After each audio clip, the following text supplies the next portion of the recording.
Hey guys, it's me and I'm back again. It's May to December here, aka Malcolm. That's right, I think everybody knows me by my name now, and if you don't, my name's Malcolm. And good to meet you. So this overview is going to be of my superhero slash comic book character kind of movies. Um,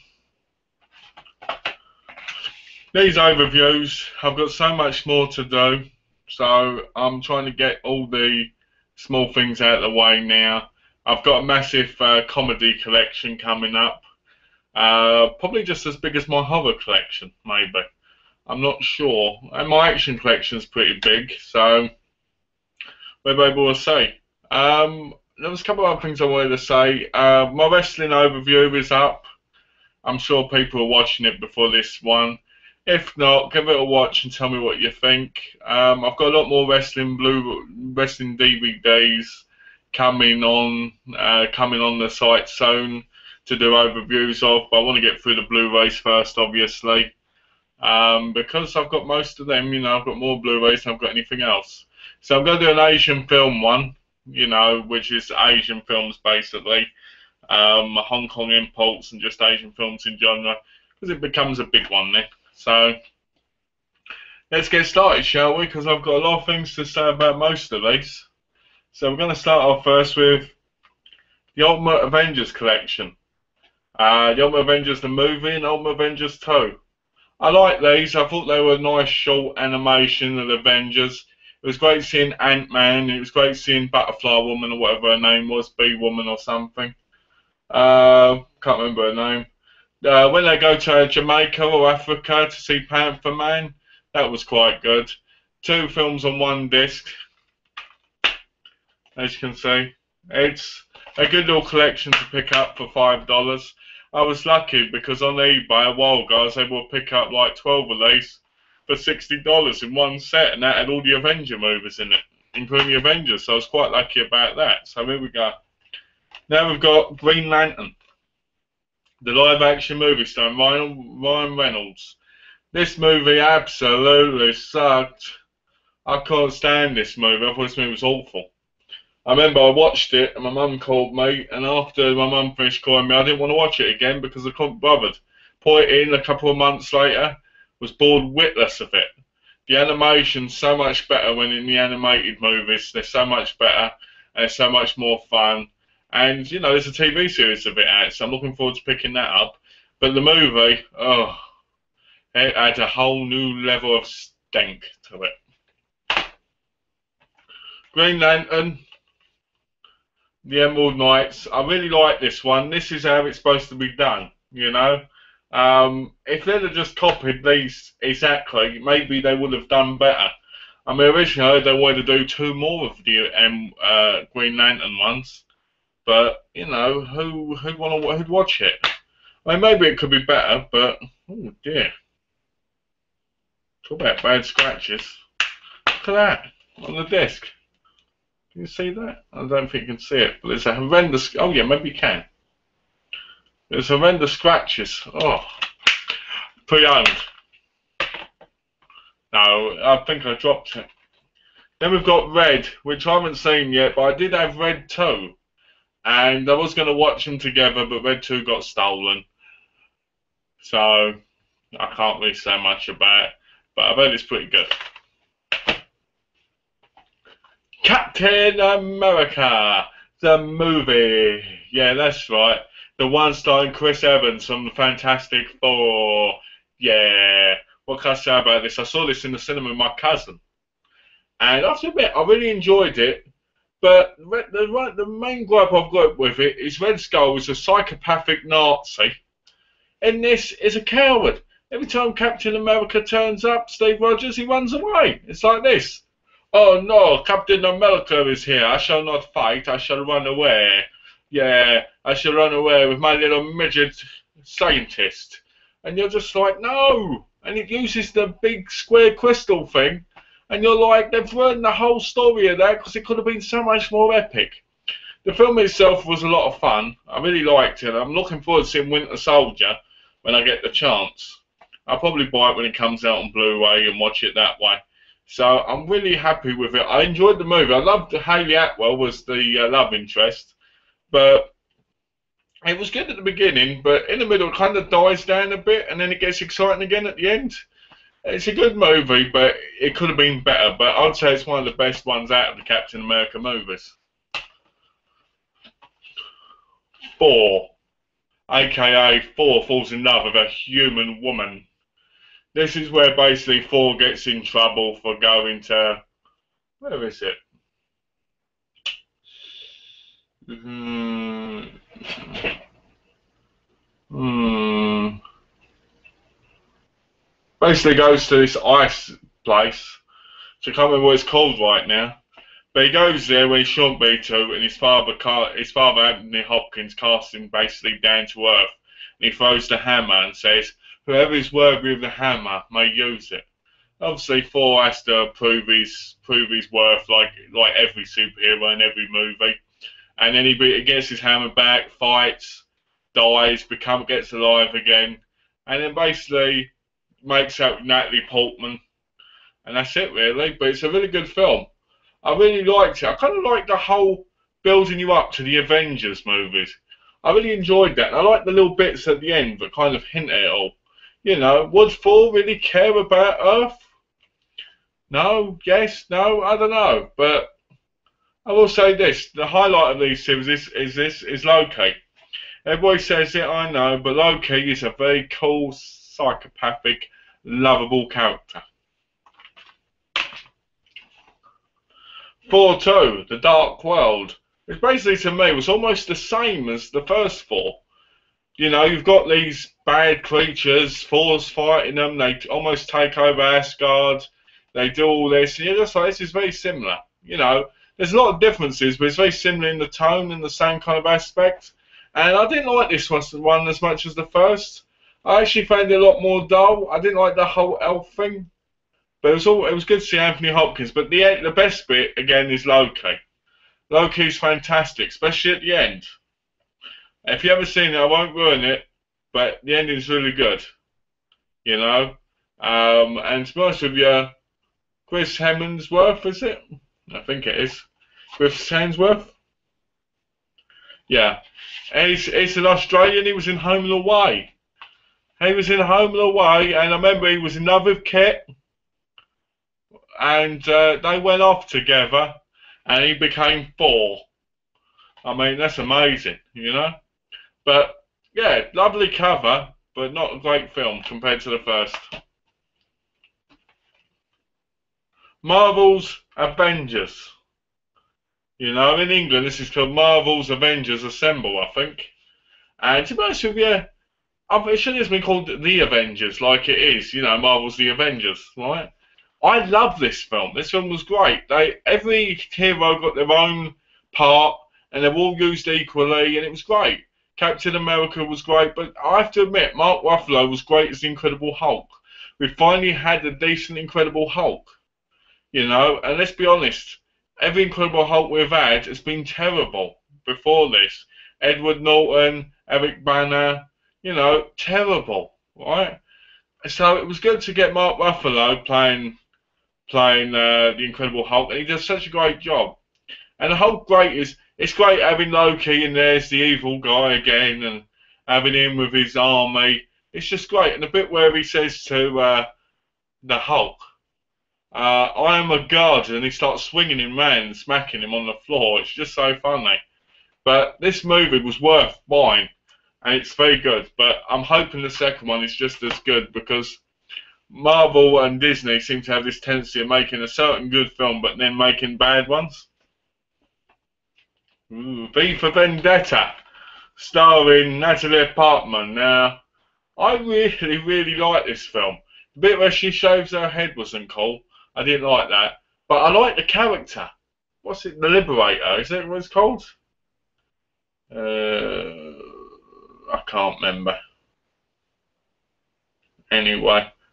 He's really good, and Hugo Weaving, who plays Red Skull in Captain America, is it? Yep, The plays with the skull. He's in this as V. I can't remember I can't remember his actual name. I think his name is V. And this whole film just screams amazing. I loved it. I haven't seen it in years, but I loved it. And the reason it's so is because I watched it when I was in England. Justice League, The Flashpoint Paradox. I haven't seen this yet, so I can't say much about it, but I love these animated movies. They may be short, but I enjoy them, you know. Kick-Ass. That's right, Kick-Ass. Now, anyone who tells you they don't like this hasn't got a sense of humour. Violent, funny, extremely funny. I love Kick-Ass. Big Daddy's called. It's probably one of the only films in the last 10 years that Nicolas Cage actually is fantastic in without being over the top. You know, Chloe, what's her name? Chloe Grace Moretz is great as Hit Girl. You could actually believe she's a psychopathic killer, you know. And Matthew Vaughn, no, Aaron Johnson is pretty good. I mean, the film itself is amazing. I enjoy it. I think it's funny, like the bit where he's in the ambulance and he goes, "Oh, don't tell me you found me in this," and they end up telling him the same people he's been raped. That's hysterical. And the bit where he gets beaten up down the alley. I love that. And I love the music. The music's good, and the ending. Kick-Ass is just plain amazing. It's one of the best films I've seen in recent years. Sadly, I have to say it. Kick-Ass 2 was was fun. It was great to watch, but it was nowhere as good as the first one. The best thing about it was probably Jim Carrey as Colonel Stars and Stripes as the violent guy. It was great. He was awesome in it, and even he didn't like it after a while, I guess. But I liked it, and I liked Nightshade or what her name was, Nighthawk or whatever her name was. She, you know, I liked it. I thought it was great. But I thought it was nowhere as good as the first one, sadly. And that was disappointing. But, you know, it's one of those things. Ghost Rider, starring Nicolas Cage and Eva Mendes. That's right, Nicolas Cage leaves young on his career when Eva Mendes is nothing but a little girl. And he comes back and she's a big titty woman who likes to be felt up. And she sets him alight, and he becomes a big Ghost Rider. Not a bad film. It's a great film to watch. Very crazy, and that's what I like about it. When I watch some superhero movies, I want to see craziness. I want to see violence. I want to see cool. You know, this is awesome. I liked it, but ultimately it's not one of my favourites, but it's fun to watch. Ghost Rider: Spirit of Vengeance. I haven't seen this one yet, so I can't say much about it. I've heard a lot of negative things about it, but I haven't watched it. Iron Man. The movie that made Robert Downey Jr.'s career back alive again. Brought his career back to life again. I really, really like number one. I have to admit, I didn't like the main villain, but I like the rest of it. I like how he creates the suit and escapes, and how he actually becomes Iron Man. And what I like about Tony Stark is I like that he's got that thing that keeps him alive in his chest. It makes him different to other superheroes, you know? Makes him special. Plus, the whole Iron Man character's pretty cool with the whole red and yellow, and, you know, I mean, it's fun. I like it. I just didn't like the main villain. You know, and the thing, I wanted the proper villain, you know? But that's me. Plus, they changed, what's his name? What's his name in this? They changed Terrence Howard for Don Cheadle in the future ones. Iron Man 2, starring Don Cheadle instead of Terrence Howard. This movie was dreadful. I liked it, but Mickey Rourke was awful as Whiplash. It was just terrible. I didn't like it. At times I felt very bored me. At times I liked the action. But the film itself I found to get boring quite a lot, and it felt like nothing was really going on, even though stuff was going on. You know, sadly. Iron Man 3. I haven't seen it yet. I recently bought it, and I plan to watch it soon. I keep saying, oh, I'm going to watch this, and I never do. So hopefully I'll get a chance to, because it's got Guy Pearce in it, and it's got oh, I always get his name wrong.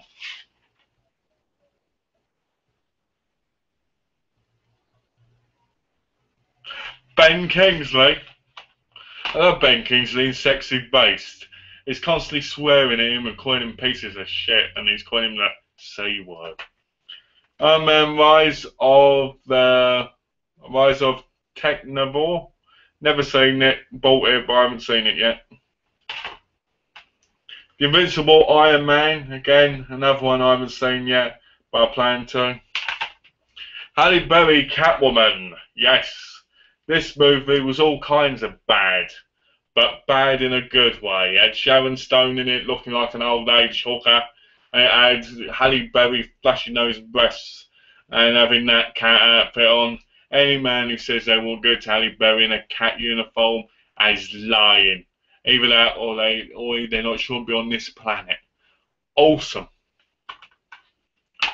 Terrible movie, but awesome for that. Daredevil. Now, a lot of people don't like Daredevil. I actually like it. You know, I like the music in it from Evanescence. I like Kingpin, even though Kingpin was white.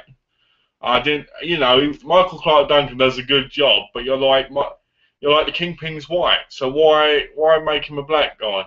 You know, I'm not trying to be racist or anything, but you know, stick with the actual, you know, character things.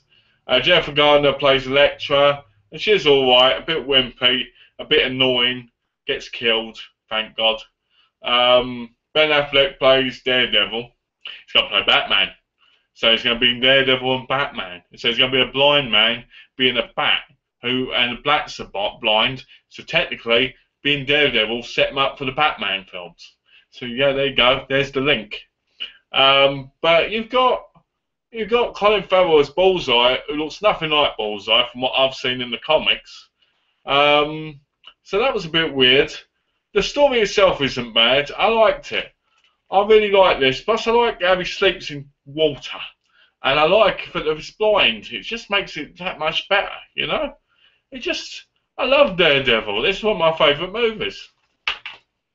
Then we come to the shitty spin-off, Elektra. Oh, no. I shouldn't even talk about this movie. Other than the cover, it's terrible. I remember watching this and just being like, oh no, there's these spirits that come out of people's chests, and it's all Asian, and you have some little ninjas in it, which are pretty good. But other than that, it's dreadful. Avoid it at any cost. Avoid it! Avoid it! No! I got it because it was $4.99. See, holder. The Punisher. Yeah, I don't know why, but I like Thomas Jane, or Tom Jane, as the Punisher. And I've really enjoyed this film. How he turns them all against each other and everything. And it's just awesome. It's violent. It's cool. The way it happens is cool. It's got John Travolta in it. The man of coolness. Summer loving. I'm having some fun. Summer loving. Let's do it tonight. You know. He's a boy and she's a girl. But anyway. You know, awesome. Punisher Warzone, starring Ray Stevenson, aka Jigsaw, is in this. The bad guy Jigsaw from the Punisher comics is in this, and he's absolutely shit. Yep, I hated this movie. This movie bored me witless. It had good violence in it. Ray Stevenson was awesome. He carries the Frank Castle character very well. But the story was a lot to be desired. It's fun if you're a big Punisher fan like I am, but it's not really good. Summer loving, having some fun. Hellboy. Hellboy starring Ron Perlman, Selma Blair, and that weird-looking freaky little thing in the corner there. I've got no idea who that is. Don't really care. But I will say this. I love the character Hellboy. I love how cool he is. He's got that real funny comedy side to him. I like him and Selma Blair's relationship. She's completely hot in this. I just want to see them have a little Hellboy baby because it's just awesome, you know. Hellboy is just an amazing character, you know, from Dark Horse. It's just great. I enjoy it. I enjoyed the film. You know, I thought it was a bit weird. I think this is the one, but yeah, this was the one where the guy turns into a little baby, I think. And it was a bit weird, but other than that, it was good. Was it that, or was it in that one? Or was it in Bulletproof Monk? Or was it in both? Hellboy 2, so Luke Goss and that, where they fight him. That's right. This one's the better one in my view. I really enjoyed Hellboy 2, and they're making a Hellboy 3 with Ron Perlman now as a 60-year-old, I think. So I'm looking forward to seeing Hellboy 3. I remember watching a good, interesting story about this. I got this for free. I bought the Fast and Furious movies in a steel tin in England, and it had the stickers missing from it because it was the limited edition one. You know, pimp your own tin edition, right? So I was like, oh well, I'm missing the things. Well, a few months later, or a few weeks later, I got a package, and inside it had a sorry in it letter from Universal with the stickers in it and Hellboy 2. So it was cool. I really enjoyed it. I was glad to have it, and I really love this film. I love both of them, to be honest. I think Hellboy is one of the most awesomest characters in comic history. Then we've got The Crow. Sadly, Brandon Lee died on the set, but then I guess they had to do that because he had to be like his father, Bruce. You know, there's a lot of conspiracies going around about what happened. At the end of the day, that's between them and their spirits and wherever they are. You know, I don't care. I care about the film. You know, I'm sorry that he died at a young age. Don't get me wrong, but I'm not going to go over it for years and years and years and be like, oh no, because there's nothing I could do about it or anyone else. You know, the Crow's great. He dies. His girlfriend dies. He comes back. The Crow sees everything. The main villain's awesome in this with his little cronies. It's great. And the little girl should have got stabbed in the eye. That's what I wanted to see. I wanted to see her get raped or stabbed. Dredd. Now, I've seen Judge Judy Sylvester Stallone, and I did own it on a steel book, but I sold it to come here, so I'm waiting to get that again. But Dredd. This movie was all kinds of good and bad. I didn't like how they were going through the building. I didn't like that at all. I didn't like the fact that you never see his face. But I did like the violence in it. The violence was really good, but there was nothing really else to it in my view. I was completely let down by it, and that was a shame, you know. The Incredible Hulk, Lenticular Edition. Yes, I wanted this with the blue case, green case. That's right. When I was in England, I saw this was in America like this, and I was like, "You American bastards! I want it. I want this cool edition right here." I know it's just a different cover Blu-ray case and a lenticular, but in England we got the shit version. But when I came over here, I go buy and sell $5, baby, and I've got it. So I was happy, you know. I like Edward Norton as the Incredible Hulk, but I don't think he's good. The main character where he goes against Tim Roth as this other monster, it was alright, but you know, we want good stories like Amazing like Spider-Man, where he's going against, you know, Doc Octavius and Green Goblin and Venom, you know, and Sandman stuff. We want stuff like that. We don't want to see a monster. You know, we want to see real enemies. But anyway, it was good. It's a good action movie, good comic movie, but it's not an Incredible Hulk movie. It is, but it's not, you know. Hulk vs. Wolverine and Hulk vs. Thor on one disc. Now, I haven't seen this yet, so I can't say anything about it, but Wolverine is one of my favourite characters, and Thor looks like a real weirdo on the back. Planet Hulk, based on the graphic novel. I haven't seen this yet, but I plan to. I keep saying that in all my videos. I plan to watch this soon, 10 years later. 10 years later overview. I plan to watch this soon. I'm going to watch it one day. Summer loving, having a boo. Son of Batman with figure. Yeah, that's right, with the Deathstroke figure. This film is very short, 74 minutes, but I like it. Basically, Ra's Ghul, whatever his name is. What is his name? I always get it wrong. Yeah, Ra's al Ghul. His place gets attacked by ninjas, basically by Deathstroke, and he sends the grandson with his daughter, who's his mother, Talia, to basically go see Batman so the son can be with Batman because it's his son. So his son's name's Damian, and he stays in, becomes Robin for a little while. And basically they fight crime. He has to learn to control his anger. Basically it's like a little Batman getting fixed again. The story's alright. The best bit is when Damian, who's Robin at the time, beats Deathstroke. That's the best bit for me. So Son of Batman was really good. I really liked it. Batman.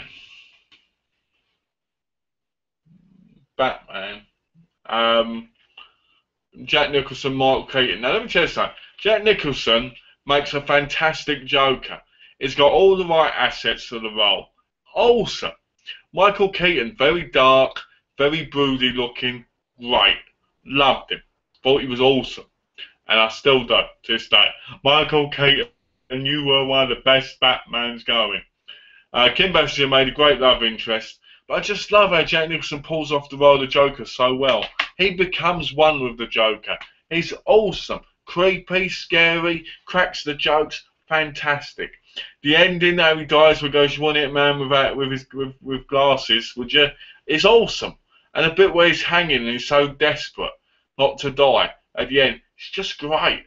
I really, really, really loved the Michael Keaton Batman from 1989. I really love it. I think it's a great film. Batman Returns. Michael Keaton returns in the role as Batman once again, and this time he's going against the Penguin, the right way the Penguin's meant to be, not in that Gotham TV series looking crap. That's right, I want to see Gotham, but it looks terrible with the villain stuff, because most of them had complete different lives before they turned the way they did, you know? So, you've got him going against Penguin, you've got Catwoman who's good and bad, and you've got a whole load of clowns. Christopher Walken as an evil genius kind of thing. And one of the things I loved was, I loved Danny DeVito's performance. Now, I'm not a big Danny DeVito fan. But his performance as a Penguin is amazing. You know, and the penguins and all this, awesome. It's just mesmerising. I loved it. Second only to Jack Nicholson when it comes to, you know, the two main villains. I really like the action in it, and I like the brooding, you know. Batman broods, and that's what we want to see. We could watch 2.5 hours of him just sitting there going like this.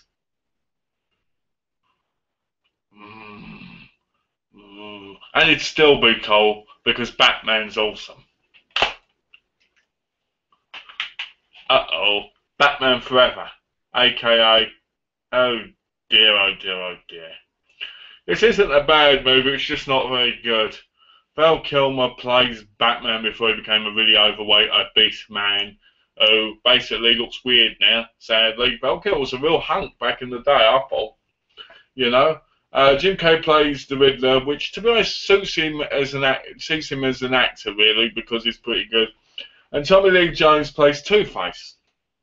Now, very over the top, very crazy. Nicole Kidman's in it as the main female interest. Robin gets introduced through Chris O'Donnell, and it's all right, but nothing's worse than Batman and Robin. Oh, maybe it is. Maybe there is something worse than Batman and Robin, and I'll come to it later. But Batman and Robin with the nipple bits, oh, yeah. And Poison Ivy and Bane, who's not even like Bane, and Arnold Schwarzenegger playing Mr. Freeze, come on, that's crazy. Oh, yeah, that was nice. Batman Begins with Ra's al Ghul. I loved it. I loved seeing where Batman came from. Why Batman did what he did, the training he got with the ninjas, the Dark Shadows. Raj Al Ghul, played by Liam Neeson, was awesome. I love seeing Scarecrow. I love seeing the whole place fall apart. It's great. This is where it goes like this: "Stay away from Gotham." You know, and you're like, it's awesome. I love it. Batman Begins is what we've all been waiting for since 1989. It's awesome, yeah. The Dark Knight, the Joker, played by Heath Ledger, his final true role. Now, Heath Ledger plays the Joker pretty well. I thought he really brought the character to life. The only thing I didn't like was the laughter. It was just a little bit off, in my view. But maybe that's what it was meant to be. Maybe it was just meant to be kind of like a very sad, kind of pathetic laugh. I don't know. But I didn't really like the Joker laugh. But I liked everything else about the Joker. I thought it was incredible. And getting the Harvey Dent character in it and him becoming Two-Face near the end was fantastic. And this was the bit where Batman finally met his real arch enemy. Every superhero's got one, and his one was the Joker. He never wants to kill him, but he always wants to catch him. Right? And this is the film where it goes from this: "Get away from Gotham," to "Get away from Gotham." And you're like, come on, don't be over the top. You know what I mean? Christian Bale gets more over the top in these movies. But I really like this. It was one of my favourite Batman movies. I'm looking forward to revisiting again, maybe, and watching the trilogy in a day or something. Then we come to one of the worst Batman movies of all time, The Dark Knight Rises. Yes, it's overlong, it's terrible. The only good thing about it is, the only good thing about it is basically Tom Hardy playing Bane, because Bane's awesome. "You will sacrifice yourself for us." The guy tries to get on the thing after they blow up the plane, and the guy goes, "No, someone has to stay here for them to find the body." It's me. I'm talking Chinese now. "You must sacrifice yourself for us. I am Bane." That's not very nice. Bane is awesome. The whole movie should have just been Bane walking about talking to people. Because that's the best part about the movie. His scenes. This is the one where Christian Bale goes from "Get away from Gotham" and "Get away from Gotham" to "Get away from Gotham." And that's when you know Christian Bale has absolutely turned the character into a complete and utter joke. Sadly. Great series turned terrible. Batman Year One. This is great. I love how you see Gordon, how he turns out, and how he goes from having an affair to getting beaten up to getting revenge. And I like the whole Batman Year One. And it's just awesome, the way you see Batman rise, the way you see what happens. You know, it's great. I recommend Year One. Batman Under the Red Hood. Batman Under the Red Hood, to me, is one of the best animated movies going. Because not only did I have this, but I also had the comic paperbacks, or trade backs as they're called, of this, part 1 and 2. And it follows it quite well. I have to admit, I really like how you wonder, is it the Joker? Was it what happened to the Joker that caused him this way? Is it Robin? Is it Nightwing? Who is it? Who is it? And then you find out and you're like, oh, wow. One of the best Batman stories available. You need to buy this if you haven't got it. And if you're in England, like I was, and there's no Blu-ray, you import the Blu-ray because the Blu-ray's beautiful.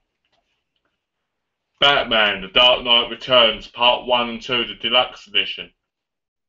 Sadly, I've not seen this yet, so I can't say much about it. But Mr. Gale of Archer recommended it in one of his videos and made me want to buy it, so I bought it on the spot straight after he recommended it to people. That's nothing I want to say about Batman Begins. In England, they released a special set with a lenticular, and let me see, a lenticular like this, and then these art cards, as you can see. Let me see if I can get it properly. There you go. These art cards kind of came with it in the English one. But I was lucky enough to get the American version, the same one in half-price books. But in the American one, you also get a little Dark Knight comic. Okay, a little Dark Knight comic, which is pretty cool. And you get a little movie ticket thing. And you get this little book, like kind of like the making of a scene kind of thing, script-wise and everything. Which I thought was awesome, you know? Sadly, the England one only had the lenticular and the postcards. But it was well worth buying. And the funny thing is, I bought it for the exact same price as I got it for in England. So it was really funny, you know? But, sorry, I was going to do that when it actually came to the... When it actually came to Batman Begins, but I forgot. So I'm glad I remembered that before the video was over. Next up, Justice League, New Frontier. I'm not big keen on the Justice League movies, but I still pick them up and watch them. Wasn't very keen on this, didn't like it that much. Justice League Doom, and again, I don't mind them, but I didn't like it that much. I prefer just Batman or Superman or both. Superman, Batman, Public Enemies. Really enjoyed this when they're on the loose. Love films that have Lex Luthor in. Lex Luthor's always a crazy little fucker, and he's bald. There's nothing more crazy than a bald man with power and money. And that's what I like about Superman, because, let's be honest, Superman's got perfect hair, Lex Luthor's bald. I think their whole rivalry is over Lex Luthor not having hair. Superman, Batman, Apocalypse. This was a bit silly because it was more about Supergirl basically being trapped in a dimension and being taken over and all this. And it was appalling, but I did like it, but I didn't, you know. It was All-Star Superman. I got this for a few dollars, but I haven't seen it yet, but I plan to very, very soon. Going to say that a couple of times now. Man of Steel. Now, I bought this on release day because I really wanted to see it. But have I watched it yet? No. Why not? I don't know. I think, to be honest with you, I'm a bit silly because I buy them full price when they come out, some of them, and I don't watch them. I'll watch something else. So, I haven't seen this yet, but I've heard it's bad and it's terrible. But a lot of the Superman movies have been. I mean, Superman Returns wasn't that great. Superman 3 and 4 weren't, but 1 and 2 were alright, you know. Superman Unbound. I haven't seen this yet either, but I picked it up for $9.99 in Best Buy because I like picking them up at that price, especially with the slipcovers. One of the best Superman stories ever, Superman Doomsday, where Superman dies and there's another Superman, and then he comes back and he confronts him and he destroys him. I like it. It's one of the greatest. This is one of the most interesting, greatest I've seen. I originally saw this on TV, and I saw this on eBay, and I was like, with the slipcover, I'll buy it. But I wouldn't have bought it without the slipcover because the slipcover's embossed, and to me, that's the whole reason for buying it, you know? Because this is a deluxe kind of beautiful box. I love it, and Lex Luthor's in it, which is always awesome. Superman versus the Elite. This film is okay. Basically, Superman goes against these people with special powers. I think there's 4 of them, and one by one he has to take them out. It reminds me of Superman, you know, with Zod and his cronies. It's kind of like that, except different, basically. And I like Superman. I like this movie, but it's fun. But it's not something you take really seriously. And what I like about it is this is all embossed, so that's good. Aha! Now we've got just this little pole left here. Okay, Fantastic Four. I like the Fantastic Four. I think it's a funny movie. I think it's awesome. You've got Vic from The Shield. You've got Chris Evans from Captain America. Yeah, he was in this first, I know. You've got Jessica Alba from Dark Angel. aka used to be sexiest woman on the earth in my eyes. In Dark Angel, I used to be when I was a kid. Switched eyes, I go, whoa. Now watching Dark Angel, I'm like, ugh. But yeah, this is a good movie. It's a good quality movie, but it's not the best superhero movie. It could have been so much more, and they're doing another one now. So hopefully that one will correct everything where this went wrong.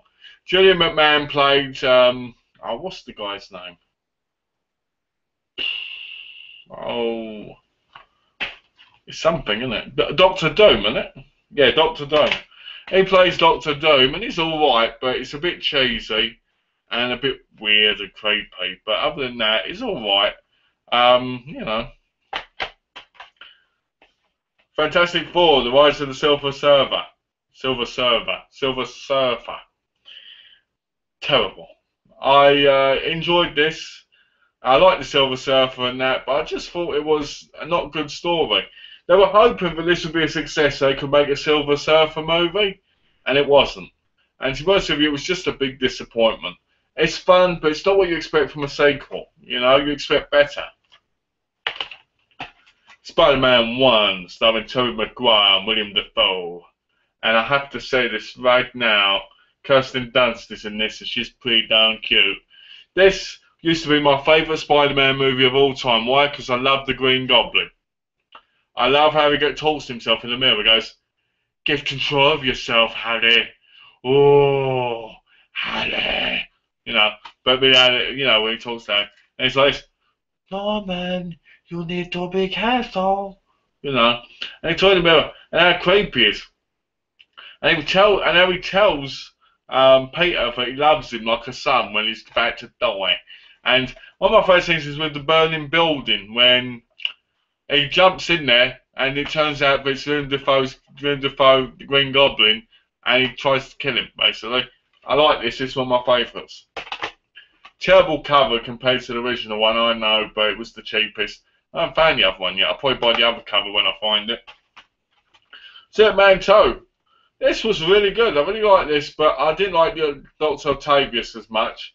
I thought he was alright, and I liked him, and he was good for what he is. Just like he is in the animated series and in the comic books. But I like that Peter finally told Mary Jane Watson, and I like how they kind of decide they want to be together. And I like the fact that Harry wants Spider-Man dead, and then he finds out that finds out Spider-Man is actually Peter. And I really like that, and I think this was a really good sequel. Spider-Man 3, aka a bit of a disappointment. I like this. I thought it was a good film. I didn't like the Sandman. I thought the Sandman was a bit terrible, and Venom was disappointing. You know. Other than that, and Harry becoming, I can't remember. He's like the Hobgoblin. I think it's the Hobgoblin in it. Or is he? I can't remember. But I was quite disappointed with it. Oh, it's the new Goblin in it. He plays the new Goblin. Just Franco plays the new Goblin. So when are we going to see the Hobgoblin? When are we going to see Carnage? You know, just disappointing. But it was fun to watch, but it was disappointing compared to the others. The best bit is where Peter Parker starts singing, and Mary Jane Watson gets jealous. You know, that's the best bit. You guessed it, The Amazing Spider-Man. Probably one of the best Spider-Man movies I've ever seen. And it unlike the others, it had Croc in it, which is somebody who I never thought would be in a horror movie. You know, Doc Croc. You know, and I like Andrew Garfield as Spider-Man. I probably like him more than Tobey Maguire. I like Tobey Maguire for his version, and I like Andrew Garfield for this version. And I like the fact that they started with Gwen Stacy. It made it better, you know. And between you and me, Gwen Stacy, Emma Stone, oh, with that hair, oh, with those kissy lips, oh. But yeah, she was awesome. She was a big part of watching the film. You know, I like the story. The story was actually a proper story, and they actually started it right with Gwen Stacy, like they did in The Amazing Spider-Man. And in my mind, you know, Mary Jane Watson shouldn't be in the movies. It should have been Gwen Stacy all the way. But sadly, after what happens in number 2, Mary Jane Watson's coming in it now, so it's probably going to be back to basics. So I'm a bit upset about that, but can't be helped. But this is a really good film. Uncle Ben, I'm sorry. With great, I'm Uncle Ben. Ready? You guys, Peter Parker. Here we go. With great power, Peter, comes great responsibility. Don't start with me. That's what you say, right? And then bang, I'm like on the floor, like this. Peter, I'm scared. I'm scared, Peter. Ugh. Then you guys cry, right? And then you blame yourself. And then we get on to the X-Files movies. Not the X-Files, X-Men. We go on to the X-Men movies.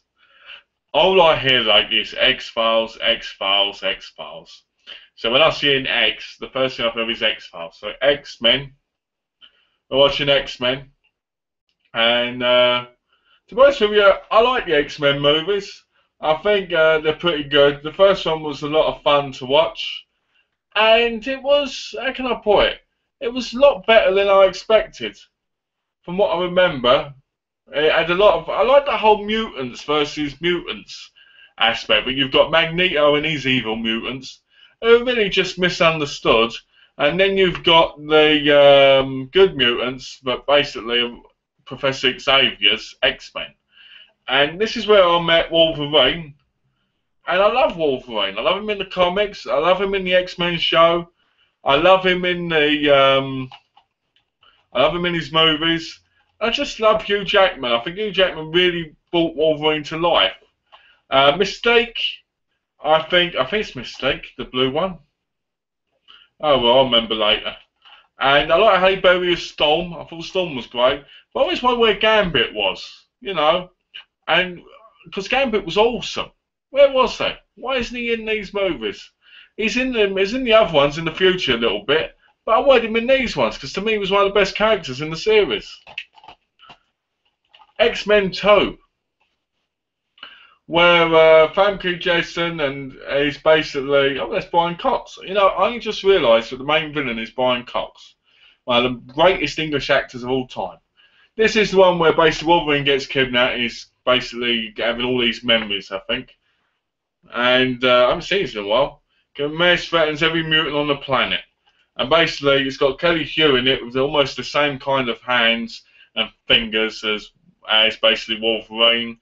And it's a little bit, you know, it's great. It's got Suki in it from True Blood. But it's alright. It's not a bad movie. It's not the best one. I'm sorry to you, the viewer. I didn't put the question thing up because I didn't think anyone would actually see it. So that's a bit of a disappointment. So I should have done that first, but I apologise. X-Men, The Last Stand. Now everybody goes on about this, about how they ruined the whole X-Men franchise. Because, let's face it, you know, Jean Grey goes crazy. She kills Cyclops. And basically she attacks them. Vinnie Jones is Juggernaut. And Wolverine kills her. You know, it wasn't good, but it's still fun, you know? It's still a nice fun watch to watch. So I really enjoyed it, but it wasn't nowhere as good as the other two. So it was highly disappointing, but I still like it. Because at the end of the day, a movie can be terrible and you'll still enjoy it. A lot of the movies from the 80s now, they were terrible, really, when you think about it, but they were terrible in a good way. You watch them now and you're like, oh no. But people who remember them have fond memories and love them. And the same thing's going to happen with films like the X-Men. X-Men Origins, Wolverine. Where Wolverine and his brother, let's see, where's his brother? Victor Creed, Sabretooth, end up going to war with each other. It's great seeing their relationship together and seeing what happens and seeing the group, and it's good getting to know a bit more of Wolverine. You know, the more you get to know about more Wolverine, the better. I like Wolverine. I like the fact he's got a brother. I think they destroyed the Deadpool character with Ryan Reynolds. They could have done a lot better with him. But at the same time, I don't think people gave him a fair chance, the Deadpool character that is, to really shine. You know, how can you bring Deadpool to life in just like a movie about Wolverine, not Deadpool? They should have just made the Deadpool movie and got over and done with and had it better, you know? Ryan Reynolds has been basically Hannibal, King, he's been Green Lantern, which was awful, and he's been Deadpool. And he's probably been something else, which I can't remember right now. But anyway, basically Victor Creed's the bad brother, Wolverine is the good brother, and basically Creed's going back and killing everybody. You finally meet Gambit, who turns up for a few seconds, and a few seconds at the end.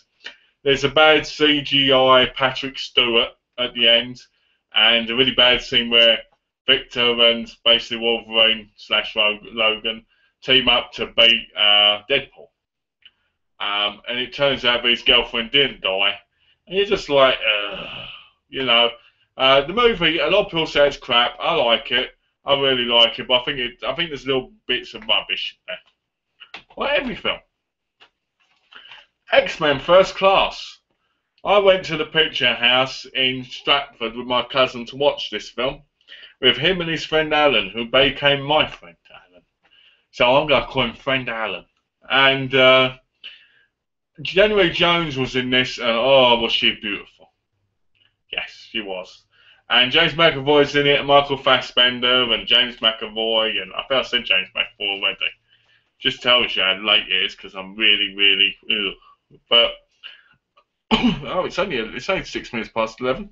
But anyway, I like getting to know the younger versions of basically the original X-Men. Kevin Bacon's fantastic because he's the reason really that Magneto is the one who he is.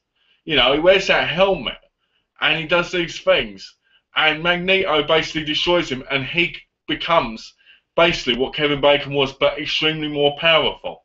And it's so amazing to see what caused Magneto to be so powerful and so evil. But the fact that he witnessed his family getting killed in front of him, that is a real strong character development. It's in the comics, sure, but when you're watching the movies, you can see it more as the thing. And it really, really shows, because him and Professor Xavier are best friends. And that separates them, yet you can tell they've got a strong love for each other in all of the films as friends. But they just don't agree with each other. One, because one's in serious pain, and even though James McAvoy, aka Professor Xavier in the movie, gets shot, he ends up in a wheelchair, he doesn't let that stop him from still wanting the mutants to be accepted and not basically evil. Like Magneto wants to destroy humans for what they've done to him. And it's just amazing to see the difference. And you really get a feeling that they're both wanting the same thing, but one has the wrong version of it in his head, and the other one has the right way and constantly tries to talk to Magneto about, constantly tries to get him to understand. But the pain sometimes destroys people. You know? True pain, when so you lose someone you love, sometimes you can never get back from it, and it completely destroys you. And that's the part of what Magneto is, basically. He was destroyed by the death in his life, and he felt so alone. And that's the way he is, you know. And I think X-Men First Class is one of the best ones. Plus, you also get to meet Hank, aka Bass, I think his name is in it, if I'm correct. And it's great seeing how he became who he was, because he's one of the most fascinating characters as well. And I like seeing all the others, but the character development between Magneto and Professor Xavier in this is probably the best part about the whole movie. Then, last but not least, we've got Wolverine. Yeah, the Wolverine. Now, I thought this was a bit of a silly movie. It's set in Japan. At the beginning, he basically helps the Japanese guy become, save him from death, basically. Later on, he gets contacted by that guy when the guy's on his deathbed, saying he can stop him from being indestructible, basically, and says that he's going to take away his power so he can die and be human. And basically Wolverine's like, oh, thank you, you know, it's mine. And he debates it. So he decides he wants to, but it's not for the reasons he thinks. The guy basically creates a big, massive monster robot to sit in, to be alive in, and basically looks like an idiot. Basically, Wolverine ends up going against a whole load of ninjas, which would have been better if they'd have had proper ninja fights instead of them just shooting arrows at him and stuff. And basically escorts a woman around Japan who obviously wants to jump in the sack with him because he's Wolverine and he's moody. There's a fight on the train where he's oh, I can't remember what they're called. What would you call them? The things that come out of his hands. They get ripped off and he cries and he gets angry about it. And it's a good film, but it's disappointing. I got the 3D version, not because I got a 3D Blu-ray player, but because I thought I might have in the future. You know, and it was $2 more, and I was like, for $2 more, be ready for the future. So it was good. The only thing that annoyed me was the extended edition was on the Blu-ray, the 3D Blu-ray. You know, I hate when they do that because it's like we all want to watch the same film, but we all haven't got certain equipment. So why should we suffer? You know, it's like DVD. People buy DVDs and the Blu-ray will have like a load more extras. And you sit there and you think to yourself, you know, for me it's alright because I've got the Blu-rays. But I feel so for people who've got DVDs. Like there might be a special interview with Jamie Lee Curtis, for instance, on the Blu-ray release of Halloween. Right? Why does it have to be on Halloween on the Blu-ray but not on the DVD? It's just annoying, you know? It's irritating and it's rude and it's horrible. It's just a way to market where people will buy the Blu-rays. But if you ain't got a Blu-ray player, you're not going to buy it. I mean, don't get me wrong, you can buy a Blu-ray player now for about 30, 40 quid or $60. It's not a big deal, but some people haven't got that money. So, you know, but yeah, that's Wolverine. So, I like Wolverine. And I almost forgot my last box. Let me get out. Oh, and that is Watchmen. That's right, Watchmen. And I got this, I was lucky, I got this for $40 off Amazon. And I haven't watched it yet, but I really want to. And the one thing I loved about getting this was the fact that you get the big, massive graphic hardback novel in there. And it just shows you they didn't cheap out, because most companies would have bought the, basically used the paperback version. But they used the full hardback version. So I want to read this and then watch the movie so I can appreciate it more. But I just haven't got round to it yet. And if I'm correct, inside is this. And inside you get Watchmen The Ultimate Cut, which is damaged. Watchmen Special Features. Watchmen Widescreen DVD. Why put the DVD in there when you've got a Blu-ray? And then the complete motion comic on Blu-ray. So I'm looking forward to watching it, you know. And I'm hoping to watch it soon, like I keep saying about everything else. And it's just, you know, I mean, I watch a lot of these.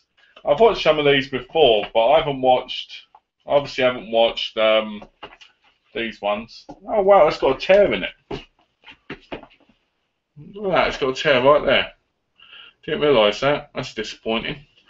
But yeah, so that's my superhero comic book collection. Superhero comic Blu-ray movie section. I don't know why, but I go brain dead so much on the live chat things. So then we got for about 64 titles.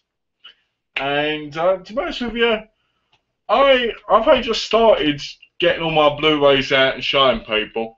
I mean, I did my horror one last night, and I did the wrestling one today, and I've done this one, and I did some DVD ones in the past, and now after this one, I'm probably gonna do my comedy and action ones, which are probably gonna be just as long as my horror ones. So I don't know, you know, I like doing the overviews. They're a bit annoying because of how long they are, and you get a bit tired from them. Like, imagine talking for 2-3 hours, you know, about the same thing. It gets a bit tiring, but it's not too bad. I mean, a lot of people watch it, and I like that because I do it for the people. I like that. I sound like I'm like Nelson Mandela. I do it for the people. And, I like getting my collection out there, and I like hearing what people think of it. I mean, a lot of people who say about how big their collections are, I get annoyed with them because they'll only have like 200 or 100 titles, and you just sit there thinking, that's not a collection, is it? Well, it is, but I mean, it's not big. You could easily do a video of it.